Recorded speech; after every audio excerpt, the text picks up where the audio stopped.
Energy transfer होना क्या होता है?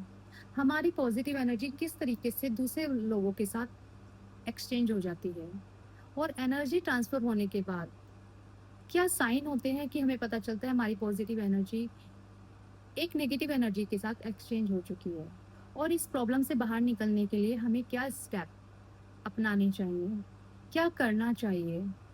तो आइए बात करते हैं कि एनर्जी एक्सचेंज होना क्या होता है। जब भी हम ऐसे लोगों के साथ मिलते हैं जो कि हर वक्त अपनी प्रॉब्लम को बोलते रहते हैं, हर वक्त अपनी परेशानी सुनाते रहते हैं, और आप बहुत अच्छे से उनकी बातों को सुनते हो, सॉल्यूशन देते हो, तो आप जब जब दूसरे की परेशानी को एक हद से ज़्यादा सुनते हो, मीन्स आपकी पॉजिटिविटी उनकी नेगेटिविटी के साथ ट्रांसफ़र हो जाती है। जब आप लोगों के साथ हाथ मिलाते हो और वो सामने वाला पर्सन लो वाइब्रेशन का होता है, तो आपकी हाई फ्रिक्वेंसी उसकी लो वाइब्रेशन के साथ चेंज हो जाती है। सामने वाला हाथ मिलाने की कंडीशन में आपकी पॉजिटिविटी को ले जाता है और आपके साथ उसकी नेगेटिविटी ट्रांसफ़र होके आपकी ऑरा के अंदर लॉक हो जाती है। जब भी हम किसी के पैरों को छूते हैं और उसे अपने माथे से लगाते हैं, मीन्स हमने उसकी ऊर्जा को, उसकी एनर्जी को अपनी एनर्जी के साथ कनेक्ट कर लिया। इसलिए कहा जाता है, बहुत ध्यान देने वाली बात है, कि हम किन लोगों के पैरों को छूकर अपनी माथे से लगा रहे हैं। साथ में जब हम खाना खाते हैं या पानी पीते हैं और सामने वाला उस वक्त अपनी परेशानियों को सुना रहा होता है, तो हम अपने खाने के साथ जो वाइब्रेशन हमारे खाने के आसपास है उसको एब्जॉर्ब कर लेते हैं, और वही एनर्जी हमारे खाने के साथ हमारे अंदर चली जाती है, जो कि हमारी चक्रास में लॉक हो जाती है। इसका पता हमें कैसे चलता है कि हमारी एनर्जी में पॉजिटिव वाइब्रेशन की कमी होने लगी है और नेगेटिविटी बढ़ रही है? जब हम बिना वजह चिड़चिड़े होने लगते हैं, हमारा अपना ही काम करने से मन नहीं करता, अपने ही काम से हम दूर भागने लगते हैं, जिन चीज़ों, तो आप समझ जाइए कि आपकी ऑरा में नेगेटिविटी आ चुकी है। आपकी वाइब्रेशन में, आपकी पॉजिटिव एनर्जी में नेगेटिव एनर्जी का ट्रांसफ़र हो चुका है।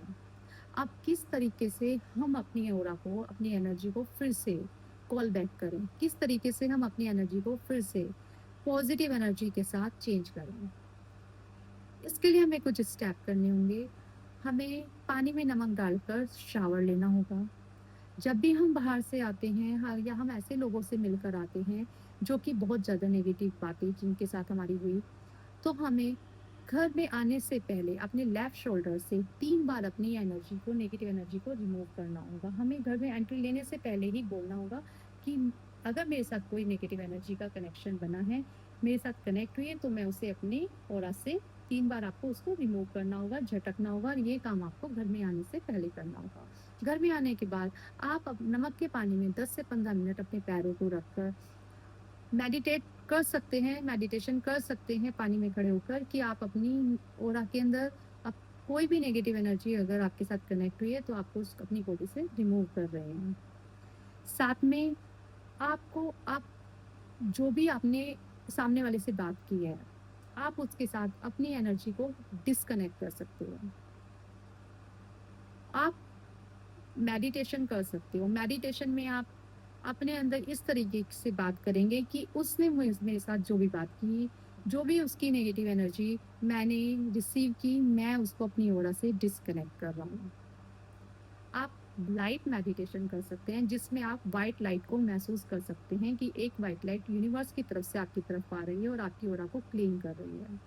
तो आप ये छोटी-छोटी से स्टेप्स लेकर अपनी ऑरा को फिर से पॉजिटिव एनर्जी से भर सकते हैं। साथ में जब भी आप मेडिटेशन करें, तो आपको 2 लाइनें बोलनी हैं। I call back my energy from everyone everywhere. आपने जहाँ भी अपनी एनर्जी को खर्च किया है, जहाँ भी अपनी अपनी एनर्जी को डिस्ट्रीब्यूट किया है, आप सब जगह से अपनी एनर्जी को कॉल बैक कर रहे हैं।